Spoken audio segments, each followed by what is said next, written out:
귀신 얘기가 너무 좋아요. 전 귀신이 너무너무 좋아요. 귀신이 좋아요, 귀신. 귀신은 일단은 그냥 나타나도 되거든요. 그러니까 뒷이야기가 있어도 되지만 없어도 상관없어요. 없으면 좀 괴담이 되고 뒷이야기가 있으면 뭐 이렇게 뭐 사연이나 뭐 전설이나 뭐 이런 비슷한 얘기가 돼. 글이 막히면 그 귀신부터 생각해보면 글이 잘 풀릴 때가 있어요. 오, 계엄 소설이고요. 귀신이 나오고요. 그리고 사실은 처담 말고 소년이 온다 읽으세요. 아니 잠깐 가만있어. 이거 출판사 관계자 여러분들 괜찮으실까요? 일단은 제가 저주하고 싶은 인물들이 많기 때문에 좀 당장 어제 죽었으면 좋았을 걸 그런 사람들이 좀 뉴스에도 많이 나오고 그래서요. 제가 이게 추리 소설을 쓰지 못하는 이유가 구상을 하다가 인간 취급도 별로 하고 싶지 않은 저딴 거를 죽였기 때문에 이런 분이 감옥에 가면 이분이 너무 불쌍하다. 저딴 거 죽이고 감옥에 가지 않을 방법이 뭐가 있을까 생각하다 보니까 귀신이 죽이면 깔끔한 거예요. 근데 그렇다고 제가 뭐 이게 사법제도를 뒤흔들고 싶은 생각은 없거든요. 그러니까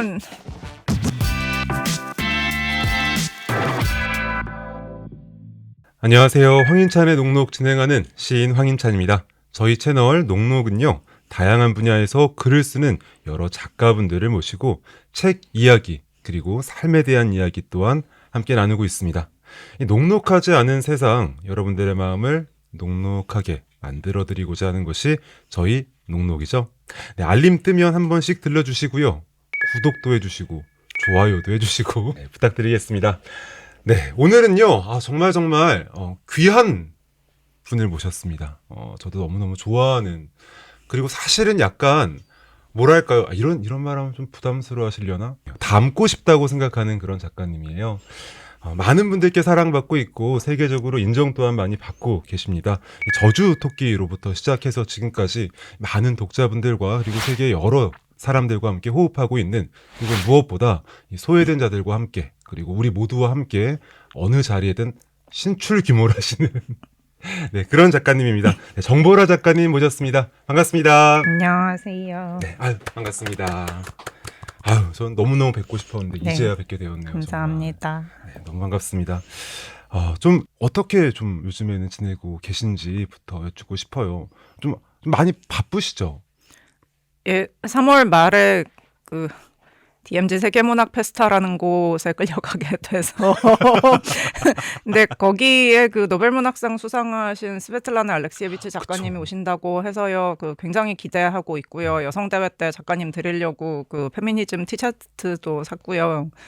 그리고 사실은 그 제가 작가님을 만나는 게 아니고 정지아 작가님하고 대담을 하시는데 그래서 제가 사회를 봐야 하는 인생의 위기에 처해서 이 일을 어쩌면 좋을지 그걸 계속 고민을 하고 있어요. 아마 이제 저희 녹록은 4월에 올라가시요. 그래서 그게 행사가 끝나고 나서의 일일 텐데, 저도 너무너무 진짜 궁금하고 기대가 되는 그 자리인데, 저도 너무 가고 싶었는데, 나중에 혹시 어떻게 재밌는 일이 있다면 또 한번 저도 열심히 살펴보도록 하겠습니다. 그렇지만 저의 현재 희망은 재미있는 일 아무것도 없이 그냥 아무 일도 없이 그냥 지나가줬으면 좋겠어요. 제발 아무 일도 없었으면 좋겠어요. 오늘은 먼저 저희 일부 시간에는 정보라 작가님의 이 근작 2권의 책을 살펴보려고 합니다. 한밤의 시간표, 그리고 처단이라고 하는 2권의 책에 대해서 이야기를 해보려고 해요. 저는 일단 이 2권의 책 읽으면서 이렇게 말하면 좋을 것 같은데 단숨에 읽을 수가 없었어요. 네, 이제 죄송합니다. 아니, 너무너무 좋고 너무너무 강렬했기 때문에 읽으면서 으악 하고 이렇게 한번 덮어야 되는 순간들이 몇 번씩이고 생겨나는 그런 책들이었거든요. 전 이게 그래서 2권의 책들이 다 항상 너무너무 좋았고, 그리고 사실은 저주토끼 읽으면서도 저는 그런 순간들이 있었어요. 저주토끼 읽으면서도 뭐야 미쳤다 하면서 이렇게 멈추게 되는 순간이 있죠. 이렇게 뭔가 네. 너무 좋을 때 그런 순간들을 막 느끼면서 읽기도 했었는데, 일단은 그래서 요 이야기부터 해보면 좋을 것 같은데, 그래서 이 2권의 책들이 사실은 전혀 다른 방향성의 이야기들이에요. 이 한밤의 시간표 같은 경우에는 뭐랄까요, 아주 분명하게 얘기하자면 공포 소설로 분명하게 분류하는 편이 적절한 편일 것 같고, 처단 같은 경우에는 일종의 역사물 혹은 대체 역사물이라고도 부를 수 있을 것 같은. 근데 역사물이라고 하기엔 또 너무나 이제 가까운 일이긴 하지만 역사적인 사건이긴 했으니 그런 감각으로 또 읽게 되는 것들이 있었거든요. 두 가지가 방향성이 참 다른데도 숨을 먹게 만드는 순간들이 있었고 저한테는 그게 이 소설들이 보여주는 어떤 이 정보화 작가님의 되게 아주 중요한 특질이라고 할 수 있는 부분이 연관돼 있다고 생각을 했어요. 그건 무엇보다 이 우리를 놀라게 만드는 힘이라고 생각을 했고 그건 우리를 상상 밖의 것으로 놀라게 만드는 힘이라고 생각을 하기도 했는데요. 말이 좀 길어졌는데 그래서 전 정보라 작가님 소설에서 만드는 이 놀라게 만드는 것 그리고 소설을 읽으면서 우리가 놀라는 것이라고 하는 이 순간들을 작가님은 스스로 어떻게 생각하시는지 이 부분을 꼭 여쭙고 싶었거든요. 독자가 놀랄 거라는 생각은 하지 않고요. 지금 현재 21세기의 독자님들은 지금의 작가는 유튜브하고 경쟁을 하고 있거든요. 넷플릭스와 유튜브가 우리의 경쟁 상대이고 지금의 독자님들은 글자 그대로 하늘 아래 있는 모든 걸 다 보셨어요 이미. 그러니까 독자님들이 놀라실 거란 생각은 별로 안 해요. 사실 유튜브에서 쇼폰 보는 편이 훨씬 더 놀라운 게 훨씬 더 많아요. 근데 제가 무서운 거에 대해서 쓰면 이게 무섭다는 얘기를 좀 진실하게 할 수 있기 때문에 제가 무서워하는 거에 대해서 열심히 써요. 제가 무서워하는 거. 아, 그러니까 내가 무서워하는 것들에 대해서 나는 쓰려고 하는 것이다. 네. 라는 말씀. 그러면 이게 말하자면 그 무서운 것들의 종류가 참 다양한데 네. 그 다양한 무서움들을 다채롭게 소설에 담아내고 있는 것이다.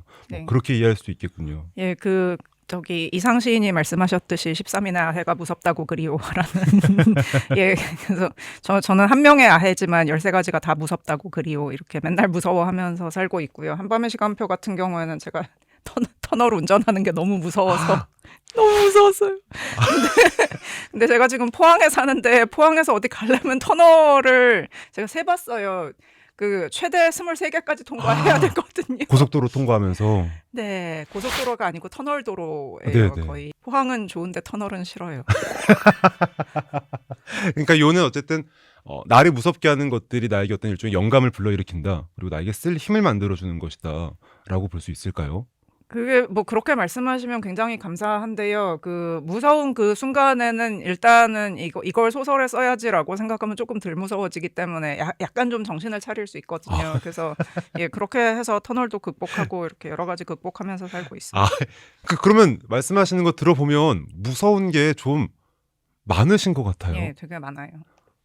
뭐 이를테면 어떤 걸 그럼 무서워하시는 거 여쭤봐도 될까요? 터널도 무섭고요.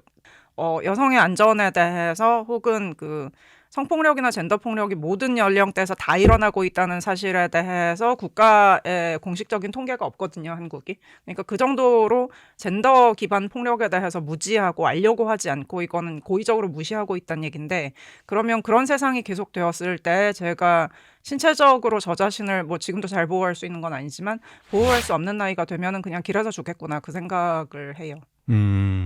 그러니까 결국에는 이 개인적인 것들과 사회적인 것들이 교차하는 지점에서 이 두려움 혹은 무서움이라고 할 만한 것이 이렇게 튀어나오게 된다. 그리고 그것들은 되게 막연한 것이라기보다는 사실은 되게 실체적인 것으로서 나에게는 되게 느껴지게 되는 것이다. 라는 말씀인 거죠. 그런 것들이 다 두렵고 무섭기 때문에 나에게는 이것들이 소설로서 이어지게 된다라는 말씀. 그렇군요. 그런 느낌에서 이 작가님의 소설이 아주 독특한 질감을 만들어내게 되는 것 같기도 해요. 기괴한 일이 일어날 때도 사실은 그 기괴한 일보다 이 인물이 처해온 그리고 인물이 살아온 삶의 궤적이 더 무섭고 더 혹은 어떤 의미에선 더 두려운 혹은 어떤 의미에선 더 강한 어떤 어감이나 폭력으로 다가오는 것처럼 느껴지는 순간들이 많이 있고 저는 그 두 가지가 부딪히는 순간이 참 너무 매력적이고 좋다고 생각을 했거든요. 감사합니다. 네, 일상에 정말 산재해 있는 혐오든 폭력이든 두려움이든 어떤 위험이든 이런 것들이 널려 있는 와중에 작가님이 소설로 그려내는 것은 그 중에 그것이 어느 기괴한 혹은 비일상적인 순간으로 딱 이 전환되듯이 혹은 불쑥 맞닥뜨리듯이 그것들이 튀어나오게 되잖아요. 근데 그럼 이건 어떻게 붙는 거예요? 그거는 일상에서 뭔가 이게 어떤 순간이 계속 일상을 보면서 이렇게 어떤 게 머릿속에 남을 때가 있잖아요. 그게 이유가 있을 때도 있지만 별 이유 없이 그냥 뭐 예뻐서라거나 혹은 뭐 그 형태가 마음에 들어서 이렇게 긍정적인 이유로 머릿속에 남을 때도 있는데 그러면 그런 일상의 장면들을 가져다가 그런 기괴하거나 비일상적인 거하고 붙인 다음에 절대로 현실에서 일어나지 않을 것 같은 방향으로 이렇게 달려나가게 이야기를 비틀어 봐요. 그러니까 아예 이것들이 비일상적인 것들이 두드러지게 만들어서. 네. 근데 그러면 그 결과적으로는 그렇게 했을 때 이 그 양자가 둘 다 매우 돋보이게 만들어지는 그런 효과가 발생한다고 볼 수 있겠네요, 정말. 그러면 독자들을 속이기는 되게 쉬워져요. 왜냐하면 굉장히 일상적인 장면에서 평범하게 시작하기 때문에 이렇게 그 속여서 낚이는 상당히 쉬운데요. 그러다가 이제 그 이쪽에 귀신도 좀 넣어보고 저쪽에 그 터널에 비상구 없는 것도 좀 넣어보고 뭐 관짝도 좀 넣어보고 뭐 이렇게 하면은 저는 노력하고 있어요. 아니 낚는다는 말이 너무 예, 독자님들이 어떻게 느끼실지는 모르겠지만 저는 정말 최선을 다하고 있어요. 최선을 다해서 낚고 있다. 예, 낚으려고. 이제 전혀 예상하지 못한 워딩이 나와서 아주 좋습니다. 어떤 의미에서는 사실은 작가들은 독자를 속이는 존재니까요. 그리고 아니, 시인은 아니에요. 소설가는 거짓말쟁이고요. 시인은 진실을 말하시는 분이지만 소설가는 직업 거짓말쟁이에요. 아이 시인 또한 시적 진실이라고 하는 동안 어떤 의미에서는 이 속임과 거짓이 난무할 수밖에 없기 때문에 이 작동하는 순간들에는 네. 근데 아무튼 그 어느 쪽이든 간에 결국은 그 어떤 진실을 맞닥뜨리게 한다는 점에서는 또 마찬가지 아닐까 싶기도 하고요. 그것은 그런 진실은 독자가 찾으시는 거고요. 저의 역할은 이제 낚는 거죠. 함정을 이렇게 파놓고. 이 한밤의 시간표라고 하는 소설 이야기 이제 어떤 소설인지 뭐 간단하게 설명을 하자면 이 이상한 연구소에서 벌어지는 이야기들을 모아놓은 연작 소설집이라고 말할 수 있겠죠? 근데 제목은 한밤의 시간표예요. 그래서 이 제목과 관련된 이야기도 이 책의 말미에 이제 놓기도 하셨는데 이 한밤의 시간표라고 하는 책 어디에서 아이디어가 출발하게 되었고 이 제목도 그렇고 이 이상한 연구소라고 하는 아이디어도 그렇고 좀 이런 것들에 대해서 조금 더 여쭤볼 수도 있을까요? 그 연구소는 이 책에 여러 가지가 모여서 이 한 권이 됐는데요. 그 연구소는 아마 제가 팬데믹 때에 그 학교에 여러 가지 행정적인 일 때문에 갈 일이 있었는데 가서 보면 이제 강의실이 다 비어 있잖아요. 그래서 강의동 건물 안에 복도가 이렇게 있는데 강의실 문들이 다 이렇게 그냥 아무렇게나 열려 있고 그 안에 사람이 아무도 없는 거예요. 모든 강의실이 다. 근데 그게 너무 무서웠거든요.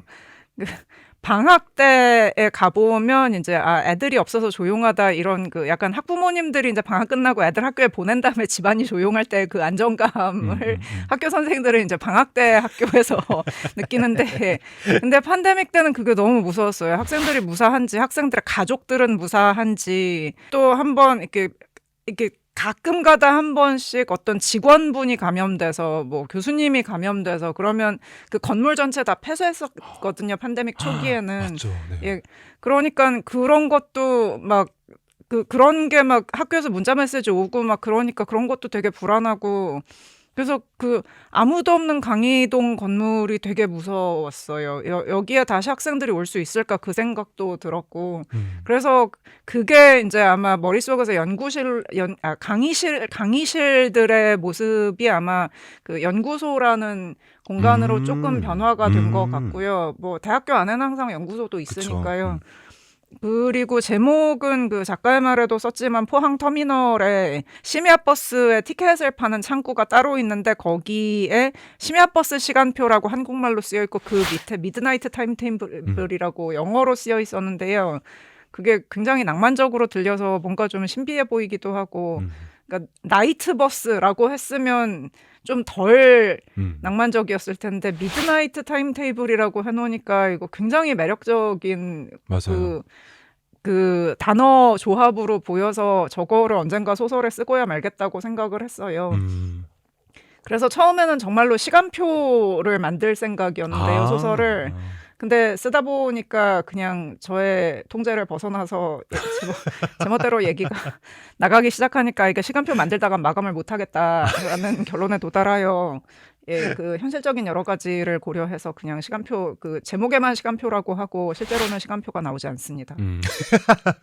그래도 소설 한 대목 어느 한 대목에는 한밤의 시간표 한밤중에 이 시간표 확인하는 장면이던가요? 시간표라는 대목이 나오긴 나왔던 것 같은데 그래서 예, 그게 아주 안 나오면 독자님들이 욕하실 것 같아서 그럼 야단 맞을 것 같아서 그래도 한 번쯤은 이렇게 나와야지 좀 그 구색이라도 맞추어야 되지 않을까 그런 생각으로. 그래서 읽으면서 그 생각을 했어요. 그러니까 왜 한밤의 시간표지? 왜 이게 한밤의 미드나잇 타임테이블이고 한밤의 시간표일까? 근데 이 말 자체는 정말 말씀하신 것처럼 너무 매력적이고 또 시적인 울림이 있잖아요. 그래서 야 이게 이 연구소에서 벌어지는 기괴한 일들하고 무슨 상관일까라고 했을 때 결국에는 이 한밤에 이 밤중에 어떤 일들이 벌어지고 어떤 일들이 어떤 순서로 무엇인가가 다가오고 떠나가고 그것들을 확인하게 해주기도 하고 미리 알게 해주기도 하는 거잖아요. 그래서 근데 결과적으로 이 연구소에서 있는 이상한 일들은 사람이 매우 깊게 관련된 과거의 어떤 일들을 계속 확인하고 돌아보고 그것들이 어느 순간에 불쑥 튀어나와 버리게 되는 것들이니까 약간 지나간 시간을 확인하는 그리고 약간 무서운 그런 이야기라서 한밤의 시간표겠군이라고 저는 그렇게 생각하면서 또 읽기도 했었습니다. 예, 감사합니다. 네, 이 무서운 일들. 근데 이 무서운 일들은 단지 무섭기만 한 게 아니고 좀 슬프기도 하잖아요. 어떠세요? 여기 들어가 있는 이 사건들, 여기 들어가 있는 사람들, 이 대하는 태도들을 이제 그릴 때 이 슬픔이라고 하는 것들에 대해서는 또 어떤 생각을 갖고 이 이야기들을 녹여내시는지. 22년 말에 그러니까 이 한밤의 시간표를 이제 한창 구상하고 쓰고 있을 때 이태원 참사가 일어났고 그러니까 참사가 또 일어나니까 그게 참 믿기지도 않았고요. 서울 한복판에서. 그래서 이 책에 직접적으로 언급이 되는 건 아니지만 시기적으로 겹치는데요.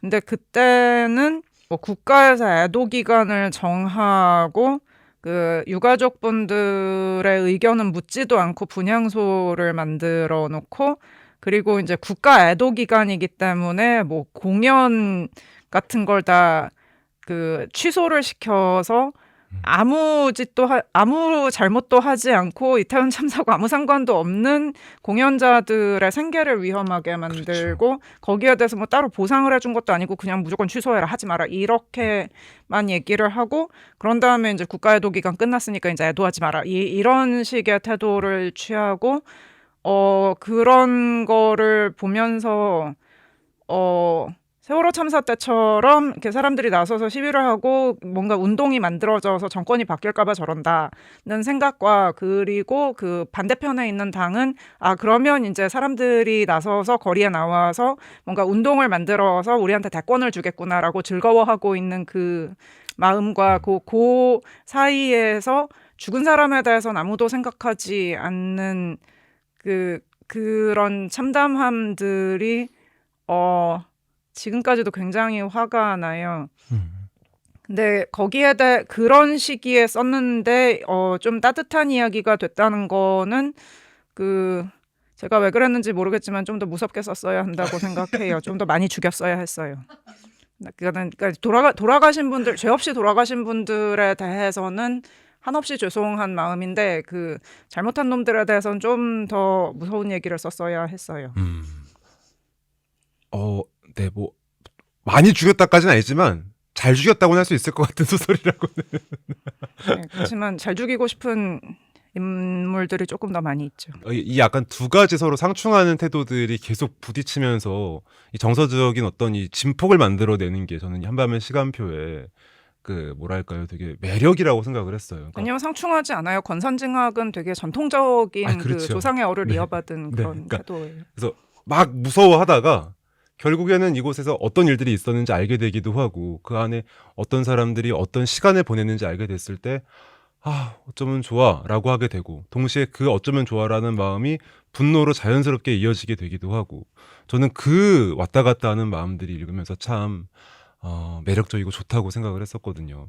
네, 그런 것들이 이제 좀 말하자면 이 정보라 작가님 생각하는 이 연민이라고도 할 수 있을 것 같고 동시에 거기 연민에서 촉발되는 커다란 분노라고도 연민보다는 공감이라고 해주세요. 공감, 연민은 약간 좀 내가 위에서 내려다보는 태도가 있는데요. 사실 그런 참사에 대해서 혹은 참사 피해자에 대해서 생각할 때는 내가 그 자리에 있었으면 나도 죽었을 수 있겠다는 그런 마음이 있기 때문에 공감을 하는 거거든요. 그리고 그 부모님들이 저하고 비슷한 연배이다 보니까 그리고 이제 저도 예전에는 학교에서 학생들 가르쳤었는데 그 피해자분들이 제 학생들하고 그때 당시 제 학생들하고 비슷한 나이다 보니까 저도 좀 앞이 깜깜해지는 느낌이 있었는데 부모님들은 어떠실까 그런 생각도 들고 그러니까 그런 거는 연민은 아니라고 생각해요.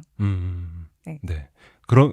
우리 현실에서는 당연히 공감하며 분노해야 되는 것이고, 네, 그래서 그 분노들이 되게 매력적으로 번뜩이는, 그래서 읽는 사람들도 함께 화를 낼 수 있게 만들어주는 그런 작품이 바로 이 한밤의 시간표라고 말할 수 있을 것 같아요. 연민이라고 하면 여기 나오는 양이 좀 인간을 네, 연민하는 네. 것 같긴 해요. 네.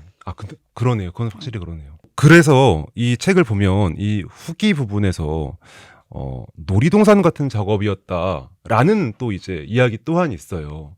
그리고 어떻게 보면 쓰면서 신났을 수도 있겠다라는 생각이 또 들기도 하거든요, 작가로서. 왜냐하면 다루는 이야기도 되게 넓고, 그리고 연구소라고 하는 이 공간도 좀 뭘 가져와도 좀 넉넉하게 좀 받아줄 수 있는 설정이잖아요. 그래서 더 뭔가 그러지 않았나 싶기도 한데 어떠세요? 어떤 점에서 되게 놀이동산 같으셨나요? 귀신 얘기가 너무 좋아요. 전 귀신이 너무너무 좋아요. 귀신이 좋아요, 귀신. 아니 근데 귀신이 좋다고 하는 건 어떤 의미에서 좋다고 하시는 걸까요?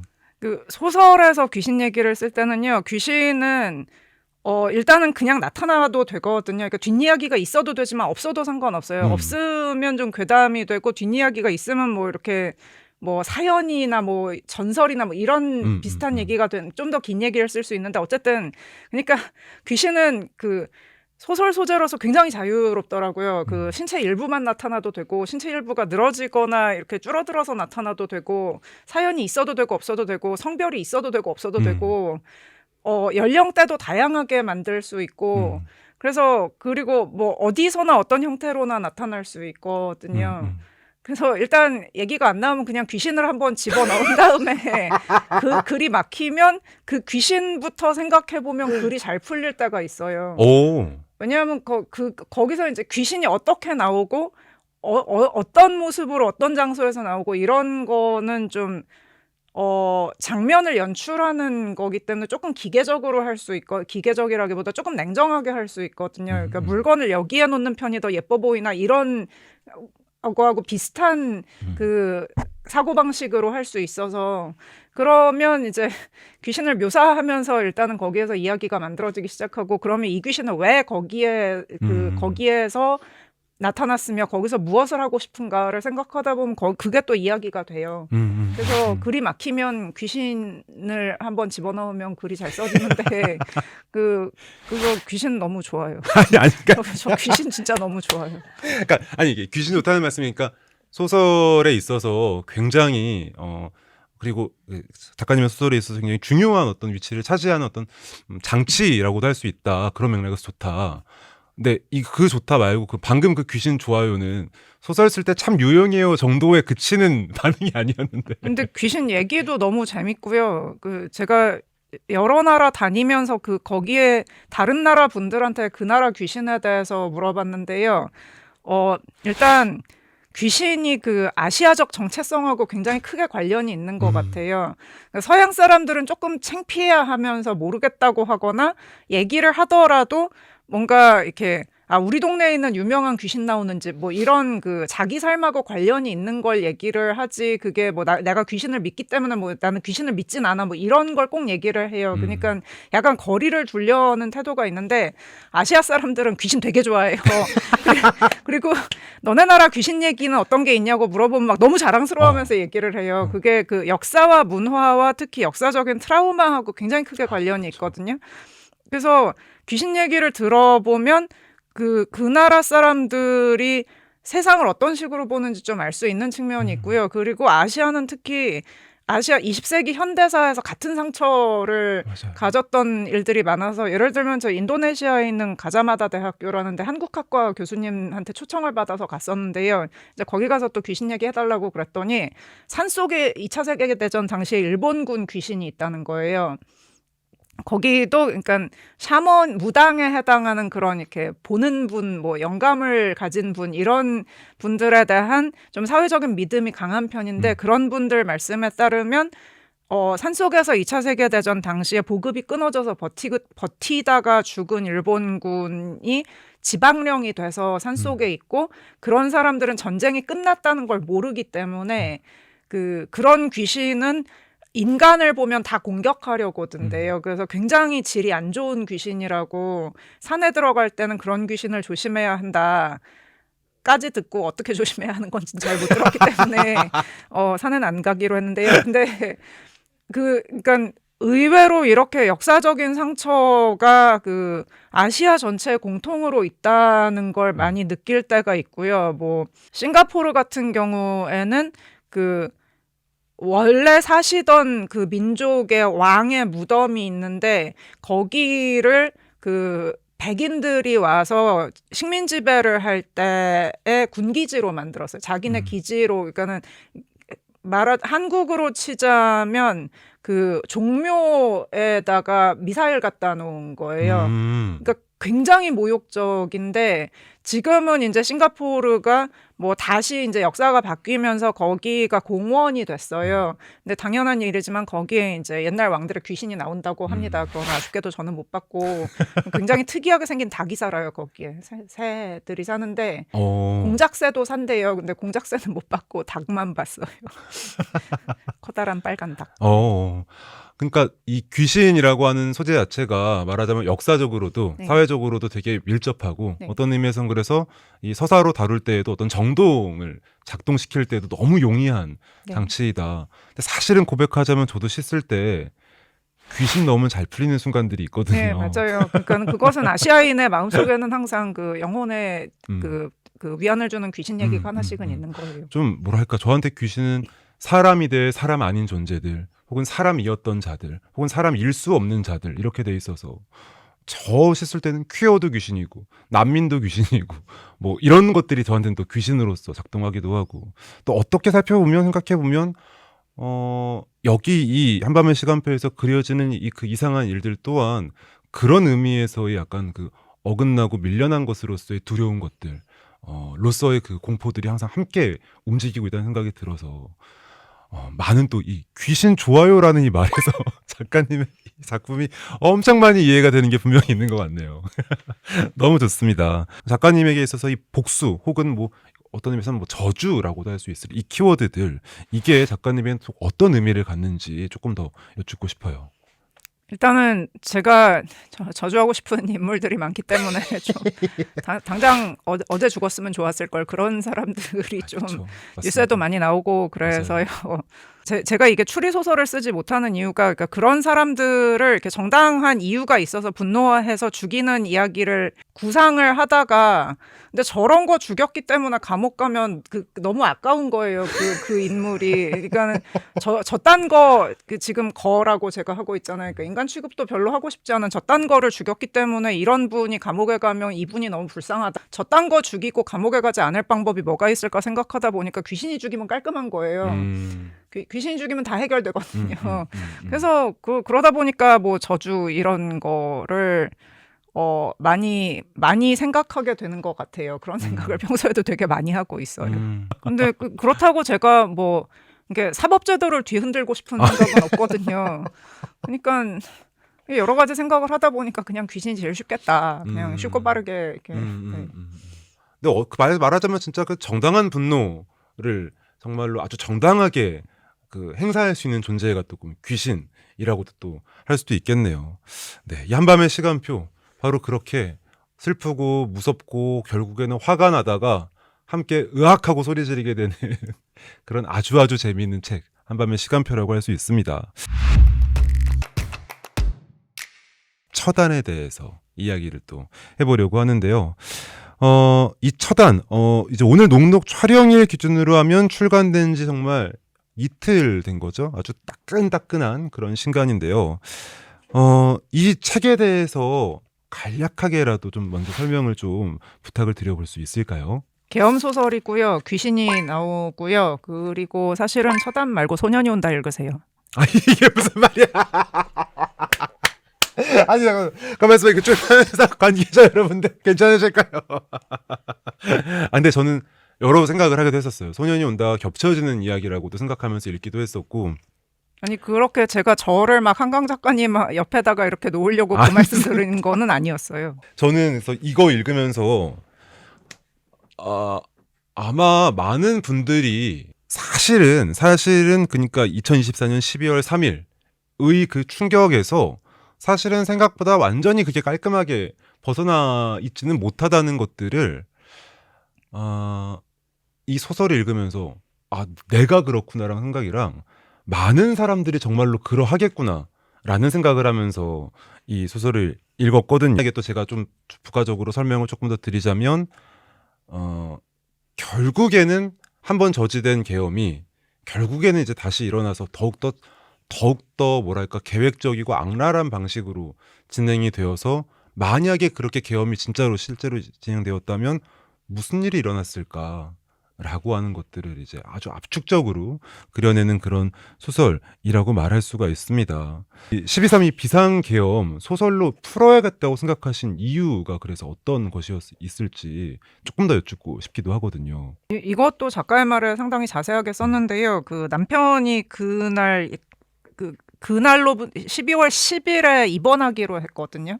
그러니까 입원해서 되게 큰 수술을 받기로 했는데 그 일주일 전에 이런 일이 일어나고 뭐 그 현장을 이탈한 의료진을 뭐 처단하고 뭐 어쩌고 이런 얘기가 나오니까 굉장히 불안했고요. 그래서 이제 12월 7일에 국회 앞에 갔어요. 근데 그 특정한 정당에서 표결에 참여를 안 했기 때문에 표결 자체가 이루어지지 못했잖아요.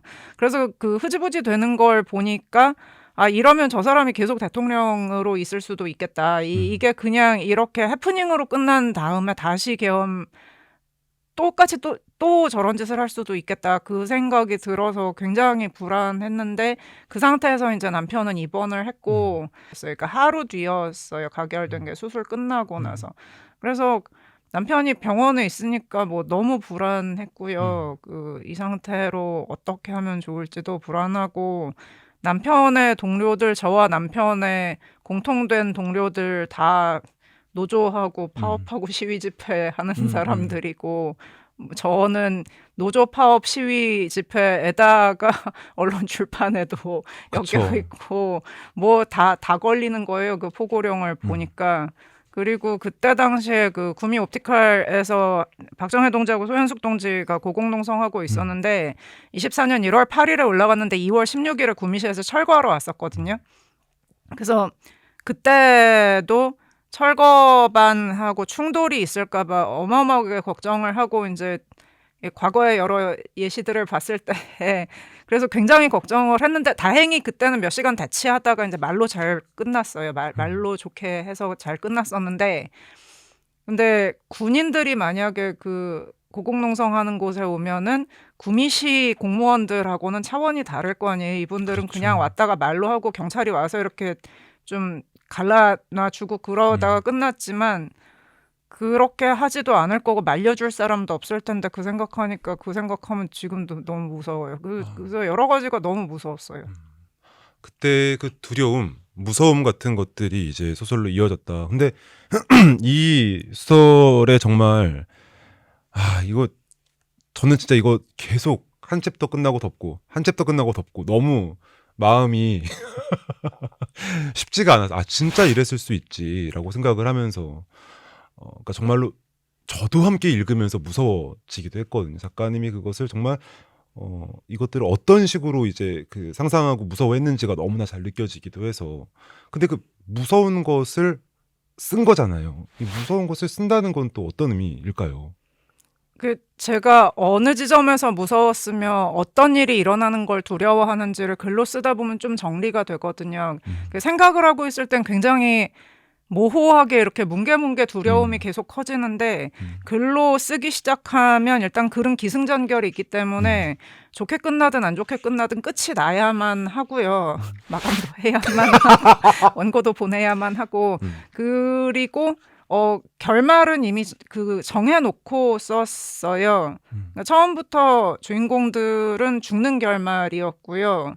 그 원래는 한 원고지 70매 정도로 굉장히 짧은 분량으로 그녀하고 그녀의 아내가 병원에서 겪었던 일하고, 그러니까 앞뒤 설명 없이 그냥 그녀와 그녀의 아내가 병원에서부터 시작해서 죽는 순간까지만 썼는데 그 이후에 이제 뭐 탄핵안 가결되고 뭐 그런 모든 상황을 또 딴 데도 아니고 그 일명 보수의 성지라고 하는 대구에서 목격을 했는데 그래서 그게 다른 뭐 예를 들면 서울에서 그 항상 뉴스에 나오는 그 과정들을 서울에서 경험한 것보다 저는 대구에서 경험했기 때문에 더 의미가 있었다고 생각을 하고요. 앞으로 뭐 선거 결과 따위 뭐 어쩌고저쩌고가 어떻게 되든지 간에 그 국채보상 운동을 했었던 그 대구의 힘이라든가 그런 그 228 민주화 운동을 했었던 대구의 힘을 그때 다시 봤다고 생각을 하고요.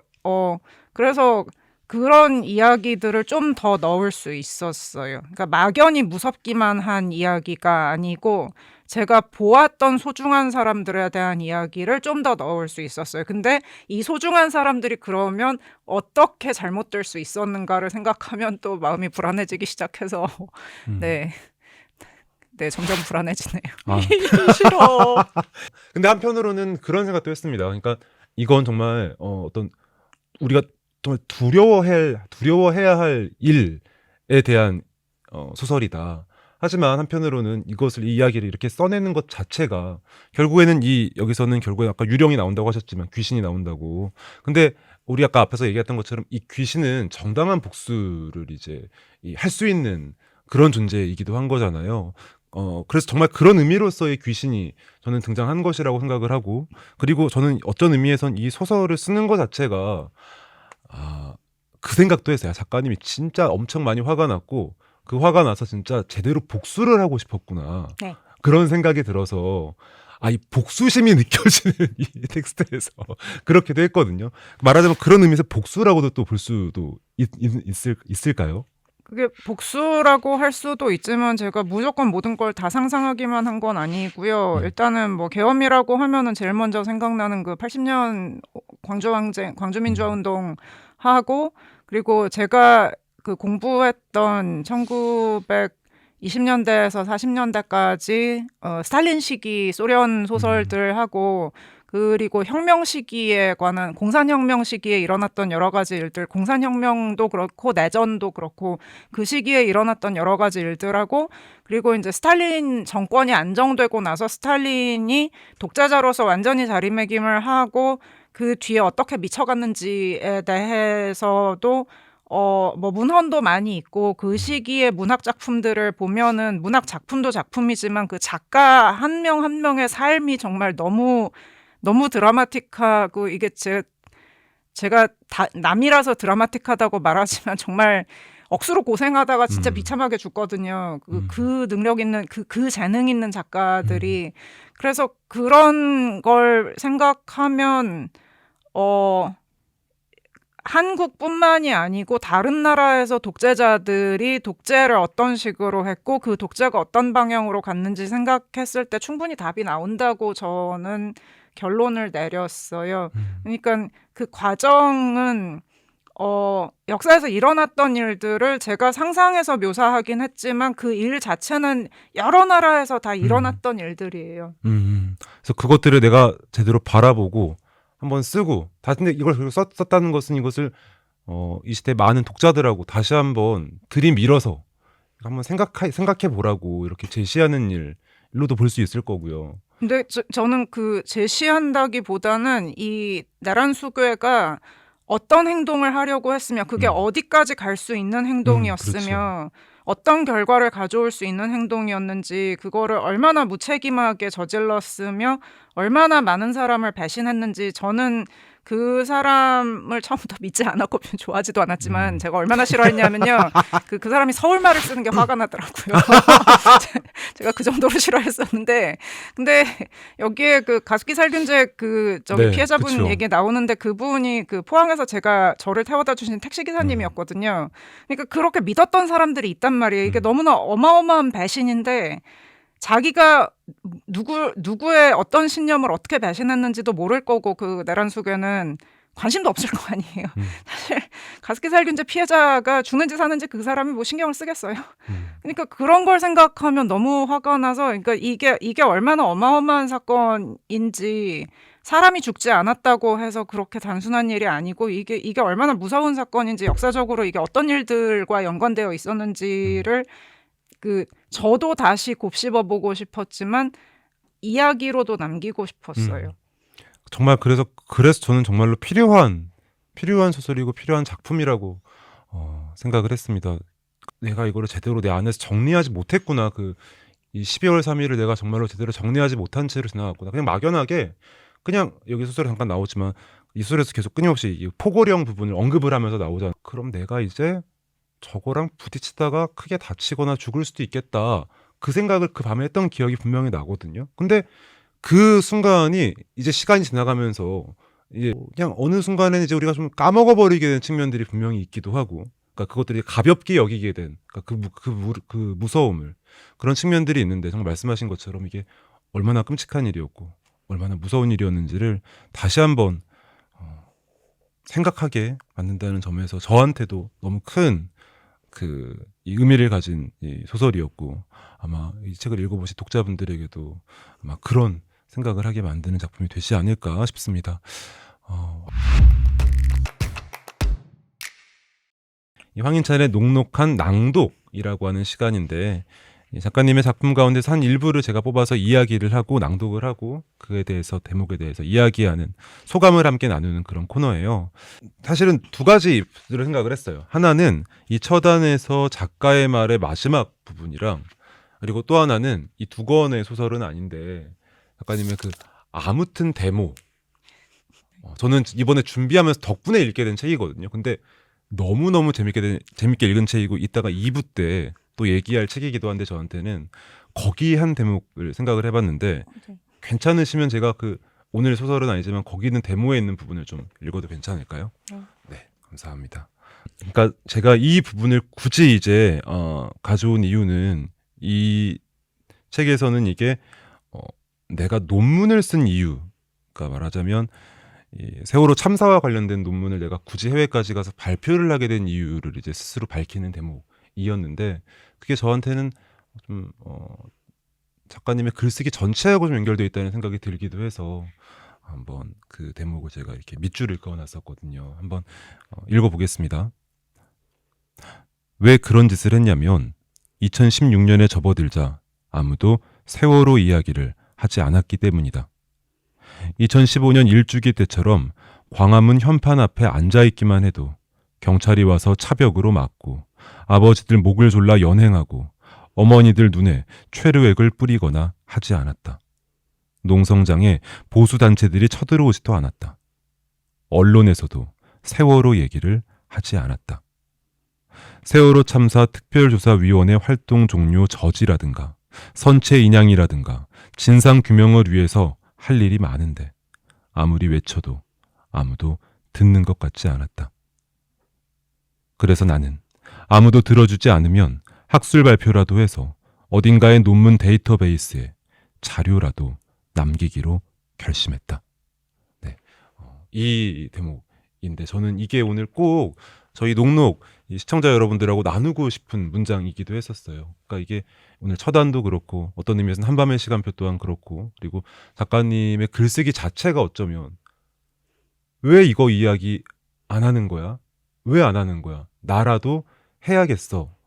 라는 바로 거기에서 이게 출발한 것이 아닌가 싶기도 했었거든요. 어떤가요? 제가 이 부분 읽은 대목에 대해서 혹시 조금 더 말씀을 더 청할 수도 있을까요? 1박 3일이었기 때문에 정말 미친 짓이었고요. 그런 괴상망측한 스케줄인데 항공편이 맞았던 타이항공에는 상당히 감사하고 있고요. 지금까지도. 그리고 그걸 읽어주셔서 다시 한번 생각이 났는데요. 한밤의 시간표는 명색이 연구소인데 논문을 쓰지 않고 학술대회도 하지 않는 걸로 봐서 이거 상당히 의심스러운 연구소가 아닌가. 그 부분에 있어서 의심스러운 연구소가 아닌가 싶어요. 근데 2015년, 2016년에 학술대회에 가서 좋은 얘기를 정말 많이 들었고요. 그 거리에 나가서 활동하는 것만큼이나 굉장히 여러 가지가 이렇게 선명해지는 경험들을 했었어요.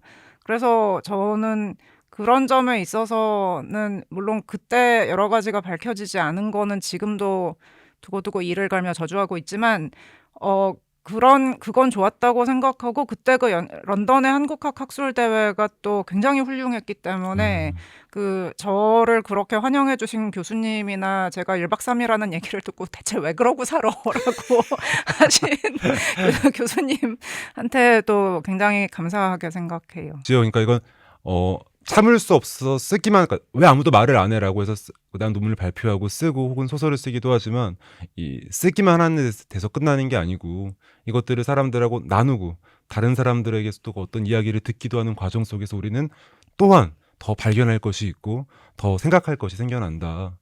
그것이 또 어떤 의미에서는 이 쓰기의 보람이다라는 말씀인 셈인 거지요.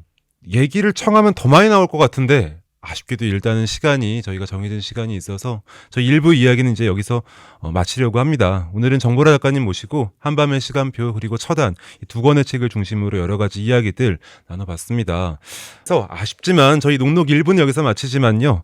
아직도 저희가 할 이야기는 아주 많이 남아 있습니다. 다음 시간엔 정보라 작가님과 함께하는 2부 시간으로 찾아뵐 텐데요. 2부에서는 작가님의 삶에 대해서, 생활에 대해서, 그리고 더 많은 이야기들에 대해서 알아가 보려고 합니다. 저희 일부 함께 하시는 동안 눈치챘겠지만 저는 너무 재미있거든요. 지금 작가님하고 얘기하는 게 여러분 또한 그러실 거라고 생각합니다. 저희는 일주일 뒤에 다시 돌아오겠습니다. 궁금하신 분들 녹록 2부에서 꼭 만나뵐 수 있으면 좋겠습니다. 오늘은 여기서 인사드릴게요. 2부에서 만나요. 네, 녹록이라서